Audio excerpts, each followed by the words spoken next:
What's up, everybody? Welcome to Podcast Now. I'm Alex. In this video, we got to talk about Silent Hill F. We got a lot of news, and at the same time, actually very vague details on this game. It's kind of why I love Silent Hill. It's honestly why I think I love this presentation, is they gave us, in a way, slightly more than I thought. We got like a full-length trailer to kick us off, and then we got a lot of like vague details. You look at even like the synopsis and what, they're sharing around the story details. You can even pre-order this game and stuff, and when you read what it's about, it sounds just very, very vague. It's a teenage girl. It's 1960s Japan, and she's living an ordinary life. And then all of a sudden, the town she's in gets swallowed up basically in fog, and you're left to make decisions. And they have all of these really nice sayings that that they're doing in this game.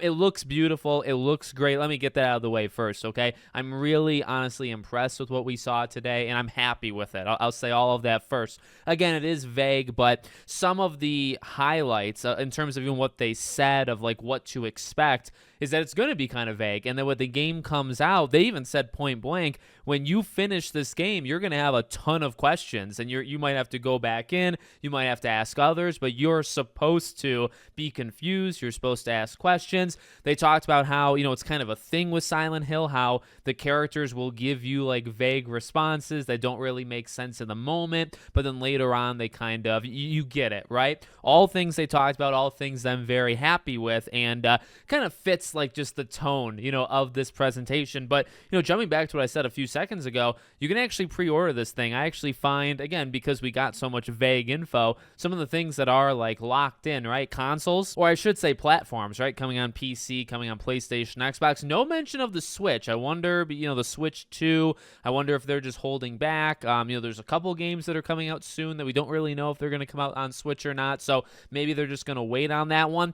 And then the fact is, you can pre-order this on certain places, not everywhere. GameStop's actually an example of a place you can pre-order. You can wish list it. That's a thing that's confirmed.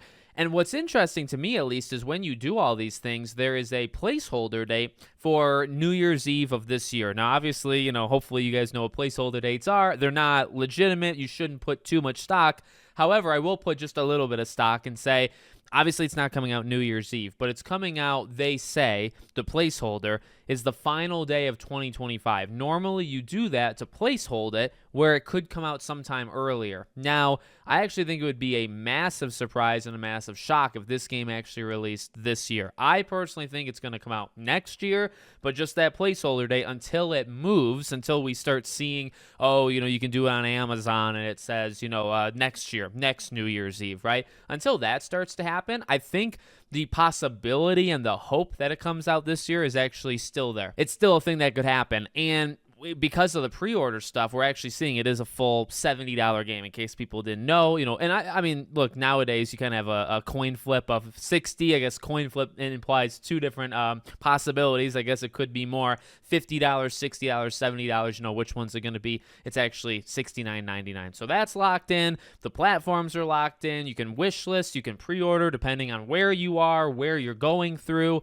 All of that stuff, or some of that stuff, is available. And then, like I said, I mean, look, they're bringing back familiar faces, whether it's the music, which I'm so freaking excited just to kind of hear. I was trying to like hear just the background of the presentation, but I think it was more like sound versus or like effects versus more like the actual like a score of a thing. So I'm just excited. I'm really, really excited to, honestly, I guess, play it to get to know what this game is, because right now you kind of have the basis of it. We see the protagonist, we see the location, we've heard a lot about again some of the themes, like what they're kind of shooting for, but more like exterior stuff. Not a lot of like, okay, here's literally what's going on. We don't know what the decision she's going to end up making is. We don't really know what's going on with the town, why it's happening, like why was her life simple and all of a sudden it's complex? Was there like a death that like triggered some, like is there something that mentally triggered that caused all this? We don't know any of that stuff. So hopefully we find out at least some of it. We don't need to know all of it.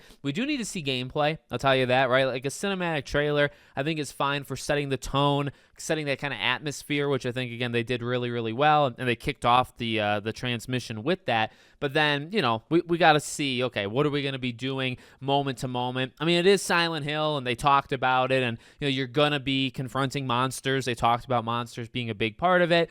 puzzle solving. They talk about that being a big part of it. It's going to be a Silent Hill game. It's just, okay, well, let us see kind of, some of those more fine details, and I think that's just going to have to wait a little bit. So pretty freaking excited. Let me know what you guys think in the comments. Make sure, as always, you're subscribed to the channel, bell icon turned on. I hope to see you all on the next one.